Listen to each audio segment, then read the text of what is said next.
அன்பார்ந்த மாணவ செல்வங்களுக்கு எஸ்எம்சி மேட் சார்பாக வணக்கத்தை தெரிவித்துக் கொள்கின்றேன்.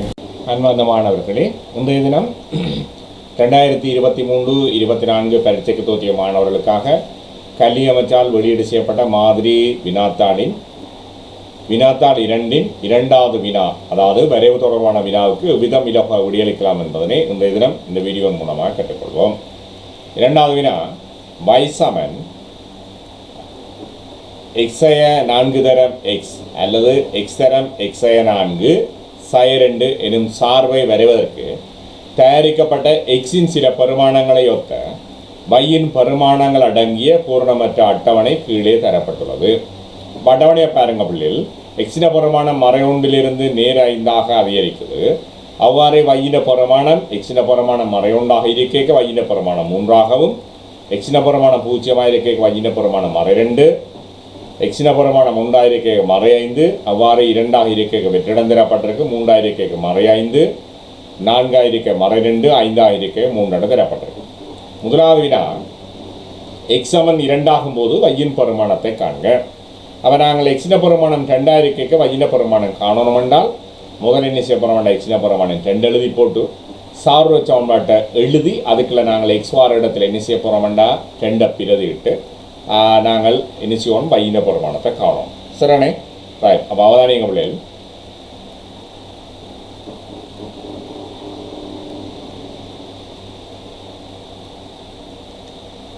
அப்போ எக்ஸின பரிமாணம் 2 குறிப்போம். இனி சார்பு சமன்பாட்டை எழுதுவோம். சார்பு சமன்பாட்டை எழுதி போட்டு என்ன செய்ய போகிறோம்னா எக்ஸ் வார இடத்துல நாங்கள் 2 பிரதிடுவோம். ஆகவே y சமன் எக்ஸ் வார இடத்துல 2 குறிச்சிருக்கிறேன். அவ்வாறே அடைப்புகளையும் எக்ஸ் வாய் எழுத பிள்ளைகள் அந்த இடத்துலையும் 2 குறிப்போம். ஆகவே y சமன் 2 தரம் அடைப்புக்களை 2 சய 4 சய 2. இப்போ நாங்கள் 2ஆல் 2 பிரிக்கணும்டா 4. அவ்வாறு என்ன செய்ய போகிறோம், நேர்குறியால் மறைக்குறியாக பிரிக்கிறீங்கன்றால் மறை, 2ஆல் 4 பிரிக்கிறீங்க 8. அடுத்து என்ன செய்ய போகிறோம், சய 2. அவ்வாறு நாங்கள் இப்போ நாங்கள் பெருக்கி எழுதுவோம் பிள்ளைகள். y சமன் 2ஆல் 2 பிரிக்க 4 சய 8 சய 2. இனி என்ன செய்யணும்னா 4லிருந்து 8 கழிச்சிக்கண்டா மறை 4, மறை 4. அடுத்து என்ன செய்யணும், மறை 4 அடுத்தது 2 மறை 4லிருந்து 2 கழிக்கணும். அப்படி கழிச்சோம்னா பிள்ளைகள் என்ன இருக்க போது, y சமன் மறை 6ஆக இருக்கும். அதில் என்ன செய்யலாம்னு சொன்னால் இந்த மறை 8ஓட மறை 2 கூட்டிக்கணும் மறை 10. 6லிருந்து என்ன செய்ய போகிறோம் என்றால் 10 கழிப்போம். அப்போ 10 கழிச்சிக்கணும் என்ன வரும், மறை 6 வரும். சரிதானே. இவ்வாறு நாங்கள் பிரதிட்டு வைகின்ற பரிமாணம் மறை 6 எடுத்தோம்னா பிள்ளைகள் ஒரு புள்ளியை பெறலாம். அல்லது இதை வேறொரு விதமாக செய்யலாம். என்ன செய்ய போகிறோம் என்றால் அடைப்புக்களை பிரதிட்டு போட்டு அடைப்பை நாங்கள் சுருக்கி அடைப்பை முதல் நீக்கி போட்டு அடைப்புக்களை இருக்கிற சுருக்கத்தை செய்து போட்டு புறப்பெருக்கவும் செய்யலாம். அந்த முறைக்கா சொல்லித்தரம் பாருங்கள். எக்ஸ் சமன் 2 சார்பு சமன்பாட்டை எழுதுவோம். சார்பு சமன்பாட்டில் எக்ஸ் வார இடத்துல அவ்வாறே முதல் பிரதிட்டதை போல பிரதிடுவோம். இது 2லேருந்து 4 கழிச்சிங்கன்னா என்ன வரும், மறை 2 வரும்.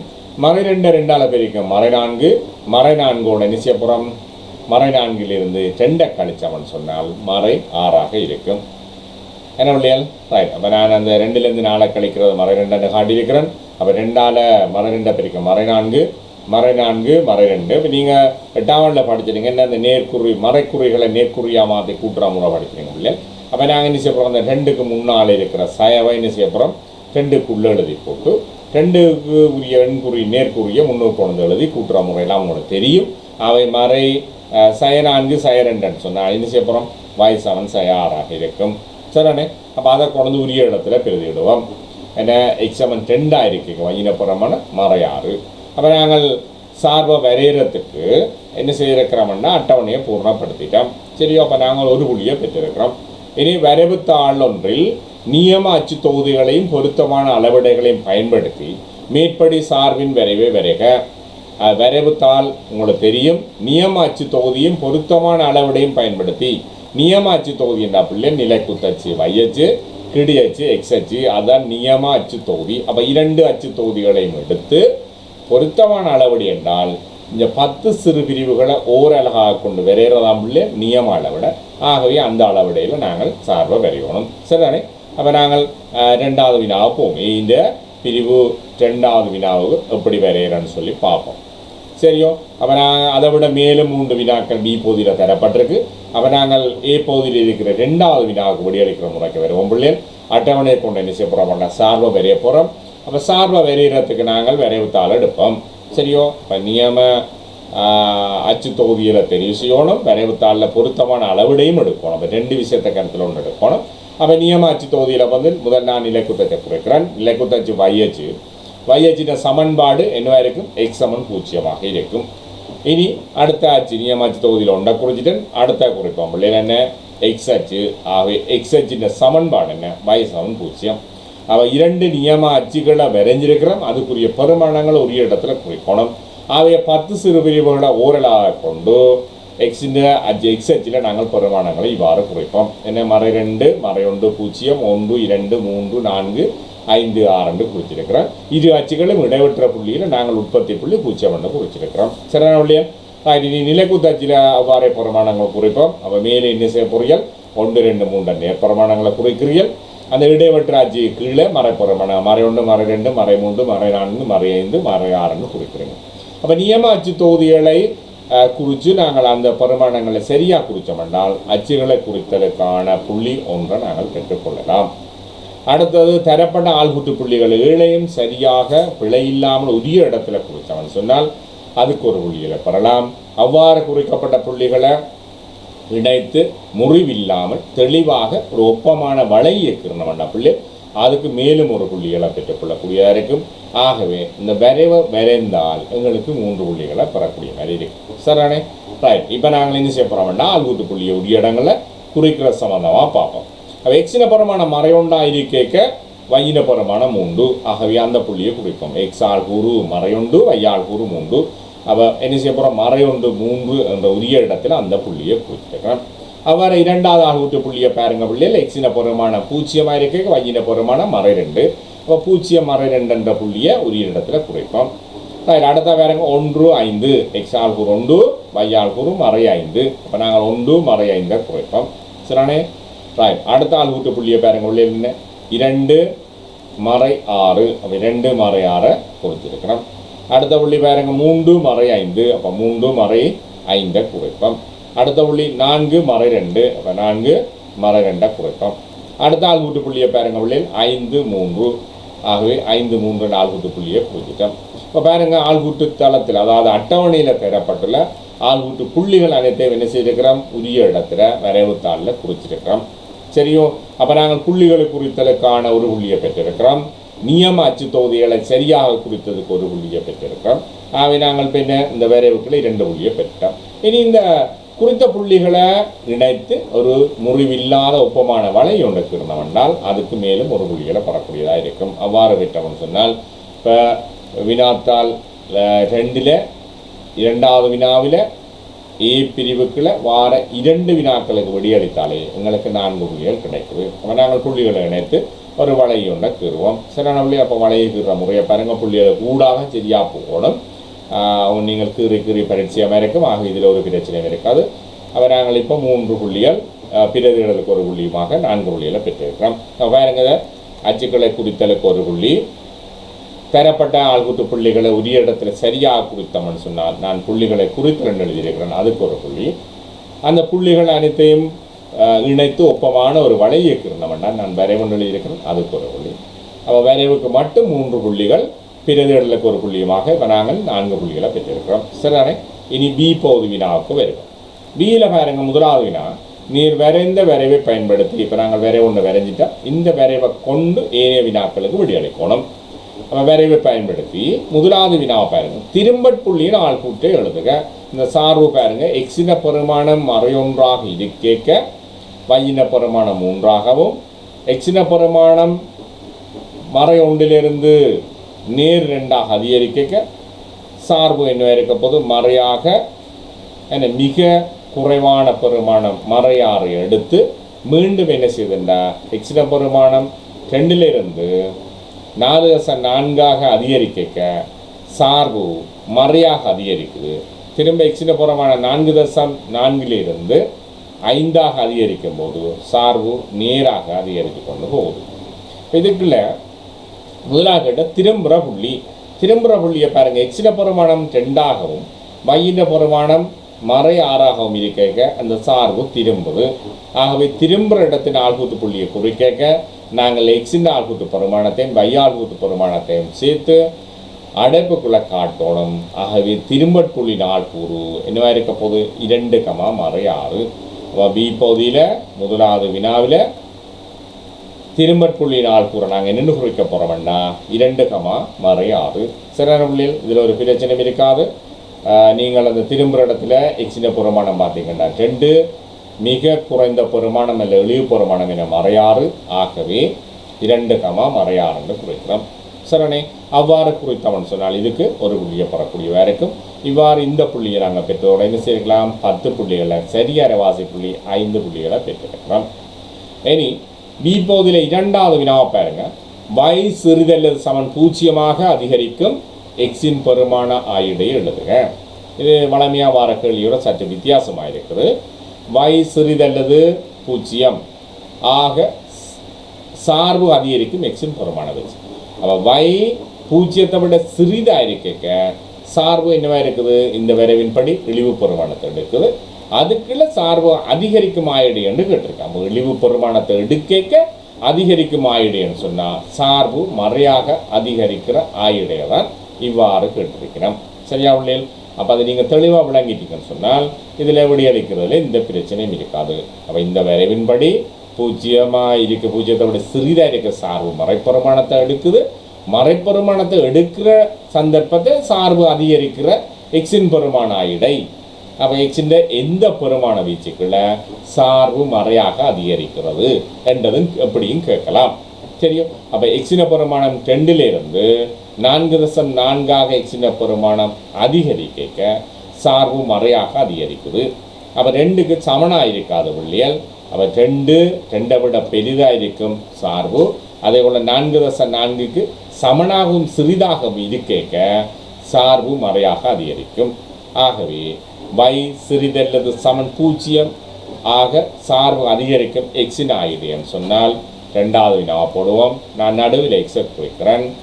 எக்ஸின் இடது பக்கம் வலது பக்கம் சமநிலை குறியிட போடுவோம். அப்போ எக்ஸின் நான் இடது பக்கம் என்ன குறிக்க போகிறேன்டா, சிறிதென்ற குறியிட போடுறேன். வலது பக்கம் என்ன செய்ய போகிறேன், சிறிதல்லது சமன்ற குறியிட போடுறேன். இனி முன்னுக்கு பாருங்க, தொடக்க பெருமானம் என்னன்னு சொன்னால் 2ஆக இருக்குது. ஆகவே எக்ஸின் இடது பக்கம் நான் 2 குறைக்கிறேன். அவ்வாறு எக்ஸின் வலது பக்கத்தில் என்ன செய்ய போகிறோம், 4.4 குறைப்போம். ஆகவே எக்ஸின் ஆயுடை 2 சிறிது எக்ஸ் சிறிதல்லது சமன் 4.4 எக்ஸின் ஆயுடை இருக்கும்போது சார்பு என்னவா இருக்குமெண்டா மறையாக அதிகரிக்கும். அப்போ இதில் y சிறிதல்லது 0 சார்பு அதிகரிக்கும் எக்ஸின் பெருமான ஆயுடை என்னென்று கேட்டால் 2 சிறிது எக்ஸ் சிறிதல்லது சமன் 4.4 இருக்கும். ஆகவே இந்த எக்ஸின் ஆயுடையின் இந்த 2 பெருமானங்களை நாங்கள் சரியாக குறிச்சோம்டா பிள்ளைகள், 2 புள்ளிகள். அந்த 2 பெருமானத்தையும் நாங்கள் இனங்காண்றதுக்கு 1 புள்ளியும், சமநிலையை சரியாக குறிச்சோம்டா 1 புள்ளியுமாக இந்த வினாவுக்கு விடியளிக்க 2 புள்ளிகளை பெறக்கூடியதாக இருக்கும். சரியான பிள்ளைகள்? அப்போ இவ்வாறு எழுதினோம் என்றால் நாங்கள் 2 புள்ளிகளை பெற்றுக்கொள்ளலாம். இனி இப்போ நாங்கள் என்ன செய்யறோம், 7 புள்ளிகளை பெற்றோம். அப்போ இறுதி வினாவுக்கு விடியளித்தவன் சொன்னால் மேலும் 3 புள்ளிகளை பெற்று முழுமையாக 10 புள்ளிகளை பெறக்கூடியதாக இருக்கும். அப்போ 3வது வினா பாருங்க. சார்பை y சமன் xi a முழுவதின் வர்க்கம் சய b எனும் வடிவில் எழுதி வர்க்கமூலம் 6 பெருமானத்தை முதலாம் தசமதானத்திற்கு காண்க. இங்கு a, b என்பன இரு ஒருமைகளாகும். அப்போ ஏ பி என்ற பெருமானங்களை வரையறுத்து சொல்லியிருக்கிறோம். அப்போ எங்களுக்கு அதில் ஒரு பிரச்சனை இருக்காது பிள்ளை. சார்பு சமன்பாட்டை y சமன் xi a முழுவதின் வர்க்கம் சய b வடிவில் எழுதுறதும் உங்களுக்கு பிரச்சனையாக இருக்குது. ஏனென்றால் இதில் பாருங்கள் திரும்புகிற புள்ளி இந்த ஆள்கூரை எழுதியிருக்கிறோம். அப்போ அதில் வச்சுக்கொண்டு உங்களுக்கு தெரியும் இந்த சார்பின் சமச்சீரச்சு கேட்டால் என்னவா இருக்க அப்போது எக்ஸ் சமன் 2ஆக இருக்கும். இழிவு பெருமானம் மறையாறாக இருக்குது. ஆக இந்த 2ம் தெரிஞ்சால் நாங்கள் சார்பை மேலே சொல்லப்பட்ட வடிவத்தில் எழுதுறதுல எங்களுக்கு ஒரு பிரச்சனையும் இருக்காது. சரியானே?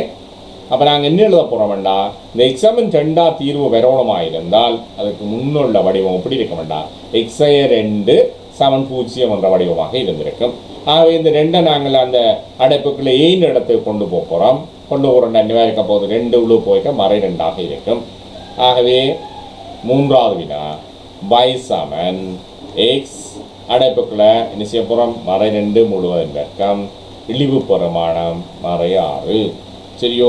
அப்போ மீறி கேட்ட வடிவத்துக்கு கேட்ட போல நாங்கள் என்ன செய்திருக்கிறோம் சார்பு சமன்பாட்டை எழுதிட்டோம். இந்த சார்பு சமன்பாட்டை கொண்டு என்ன செய்ய வேண்டாம் வர்க்கமூல பெருமானம் காணணும். இப்போ என்ன செய்ய போகிறோம் வேண்டாம் 2 விதம் இருக்குது.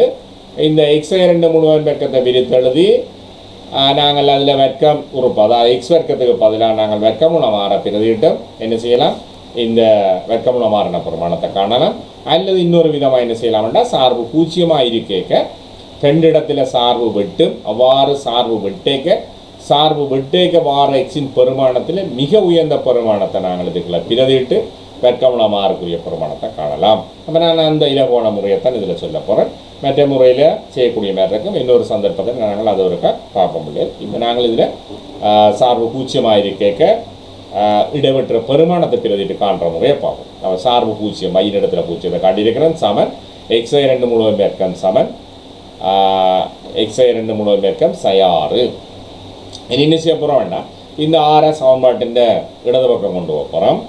அவள் கொண்டு போகிறோம்னா என்ன செய்ய போகிறோம் 2 பக்கம் நாங்களும் 6 கூட்டுவோம். பூஜ்ஜியத்தோட 6 கூட்டிங்கன்னா 6 இதில் மறை 6 இருக்குது அதோட 6 கூட்டிங்கன்னா 0. இன்னும் இருக்க போது 6 சமன் எக்ஸை 2 முழுவதும் வர்க்கம். அப்போ நாங்கள் இந்த வர்க்கத்தை நீக்கணும்னா பிள்ளை 2 பக்கம் வர்க்கமூல பெருமானம் எடுப்போம்.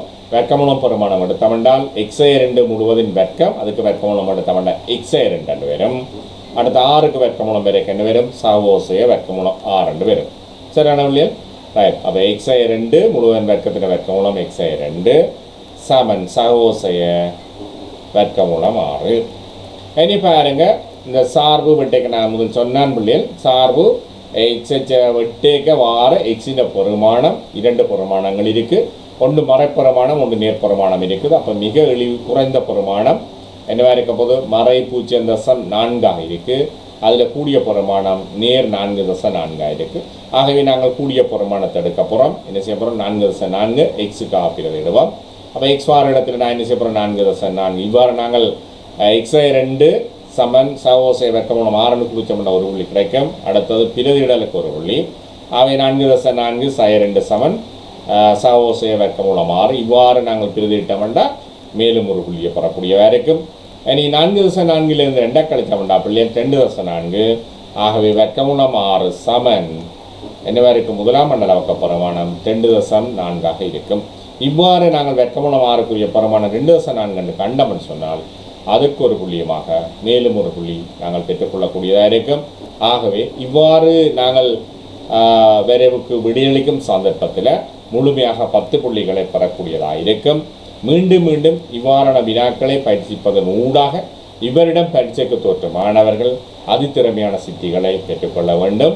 எனவே SMC யூடியூப் சேனல் ஊடாக இணைந்திருக்கும் அன்பானந்த மாணவ செல்வங்கள் மேலும் உங்களது நண்பர்களும் பயனடைவதற்காக அதிகம் பகிர்ந்து ஏனைய மாணவர்களும் சிறப்பான பெறுபேறுகளை பெற உதவ வேண்டும் என கேட்டுக்கொண்டு மற்றும் ஒரு வீடியோவில் சந்திக்கும் வரை அன்பு மாணவ செல்வங்களுக்கு வணக்கம் கூறி விடைபெற்று செல்லும் உங்கள் ஆசிரியர் கே. செல்வா. நன்றி, வணக்கம்.